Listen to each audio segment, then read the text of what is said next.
നമസ്കാരം. ഇനിയൊരു കാര്യം പറയട്ടെ. നമ്മൾ ധാരാളം പഴവർഗ്ഗങ്ങൾ കഴിക്കുന്നവരാണ്. പല തരത്തിലുള്ള പഴങ്ങളുണ്ട്.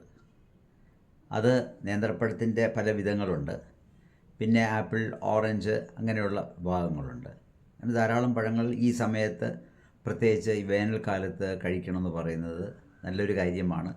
നമ്മുടെ ആരോഗ്യത്തിന് നല്ലതാണ്. പക്ഷേ വളരെ വില കുറഞ്ഞ എന്നാൽ നല്ല പോഷകാംശങ്ങളുള്ള ഫലങ്ങൾ കഴിക്കുന്നതാണ് നല്ലത്. കാരണം ഇപ്പോൾ പഴവർഗ്ഗങ്ങൾക്കെല്ലാം ഭയങ്കര വിലയാണ്.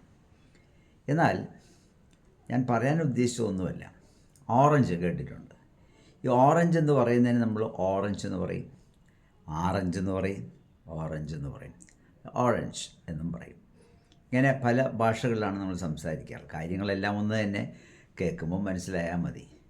ഇപ്പോൾ 1.5 കിലോ ഓറഞ്ച് 100 രൂപ, 2 കിലോ ഓറഞ്ച് 100, ഇങ്ങനെ റോഡ് നിങ്ങളിങ്ങനെ വിറ്റുകൊണ്ടൊക്കെയാണ്. പക്ഷേ ഈ ഓറഞ്ച് എന്ന് പറയുന്നതിൻ്റെ ആ പേരെങ്ങനെ വന്നു? ഞാൻ ഒരു സ്ഥലത്ത് വായിച്ചതാണ്.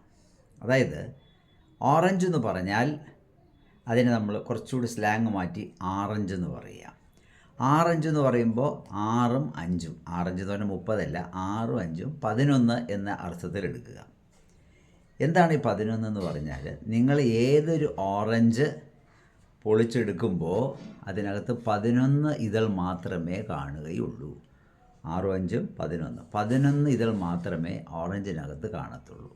കൂടുതലും കാണില്ല, കുറവും കാണില്ല എന്നാണ് പറയുന്നത്. അപ്പോൾ അത് കേട്ടുകൊണ്ട് ഞാനൊരു 3-4 ഓറഞ്ച് പൊളിച്ചു നോക്കി, 11 എണ്ണമേ ഉണ്ടായിരുന്നുള്ളൂ. അപ്പോൾ നിങ്ങളും ഒന്ന് ട്രൈ ചെയ്ത് നോക്കൂ.